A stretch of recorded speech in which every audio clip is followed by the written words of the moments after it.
So these would be TPUs, apparently, Tom, as opposed to NVIDIA's GPUs. How are they different? Are they better for the likes of inferencing, for example?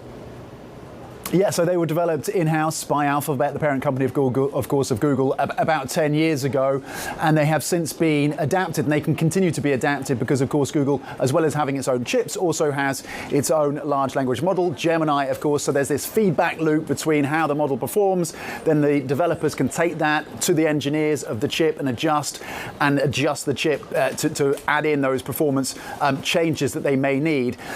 In terms of whether or not it's better or not, it kind of depends what your specific aims are when you're one of these AI researchers building one of these models. But certainly it seems to be meeting the needs, certainly not just, it seems, of Meta, at least that's the expectation according to this reporting from the information.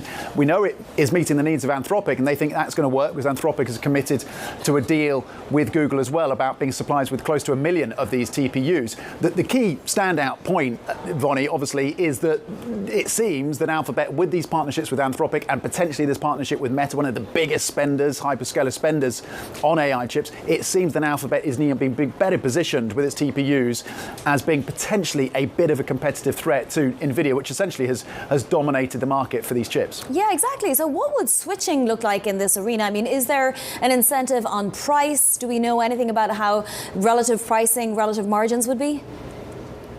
Well, they can work very well in terms of both training the models, but also inference. And it seems to be that is what the emphasis is for Meta in this potential deal, is they want to be able to use these chips for inference. So when we and consumers and enterprise are actually using these chatbots and these large language models, that is the process of inference, and TPUs work very well in that sphere as well. They do have to, and they will have to prove that they can meet both in terms of energy efficiency and in terms of cost as well, of course. And look, Jensen Huang and NVIDIA has been very keen to emphasize that with each new iteration of his own chips and the whole package that comes with it, so the CUDA software, but also the networking that comes with those NVIDIA chips, that you get those gains in efficiency, both on energy and on cost as well. And the latest, of course, generation of NVIDIA chips will be coming, the Rubin will be coming out in 2026, and he says there's already strong demand for that. So this is heating up competition, but in some ways it's also a reminder this is just as much Alphabet's world as it is NVIDIA's world, because not only are they performing and getting demand for their chips,